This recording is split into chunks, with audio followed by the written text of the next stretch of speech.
மீண்டும் ஒரு வணக்கம். பேசுகிறது கம்மியாக தான் இருக்குதுன்னு நினைக்கிறேன், நிறைய வருஷா பேசிட்டதால. இந்த படத்தை பற்றி சொல்லணும்னா, பேட் கேர்ள் பற்றி நிறைய எப்போவுமே என் கூட ஒர்க் பண்ணுறவங்க வந்து ஐடியாஸ் பிச் பண்ணுவாங்க. வந்து இப்படி ஒரு ஐடியா இருக்குது, இப்படி ஒரு ஐடியா இருக்குது. And I'm very harsh critic. And sometimes also இது கதை நல்லா இருக்குது, பட் இது படமாகாது. சம்டைம்ஸ் ஆல்சே ஒர்க் ஆகலை. And to come and tell me an idea, அவங்களுக்கு அவ்வளோ கரேஜ் தேவைப்படும். அவ்வளோ கரேஜ் தேவைப்படும். அது மீறி வந்து சொல்லுவாங்க. சொன்னால் நான் நல்லா இல்லைன்னு சொல்லுவேன். மோஸ்ட் ஆஃப் த டைம்ஸ் அப்படி தான் சொல்லுவேன். அண்டு எடுத்த உடனே சொல்லனாலும் கொஞ்சம் நாள் கழித்து சொல்லிடுவேன். அது மாதிரி தான் இருக்கும் எப்போவுமே.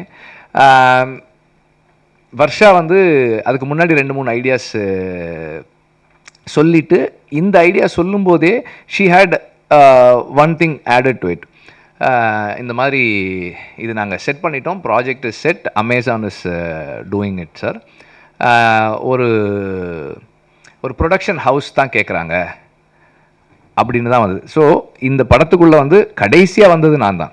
ஸோ கடைசியாக வந்து சேர்ந்தது நான் தான். எல்லாமே மோரல்லெஸ் இட் வாஸ் ஆல் செட். அவங்க வந்து ஸ்கிரிப்ட் ஓகே பண்ணிட்டாங்க, ப்ராஜெக்ட் ரோல் ஆக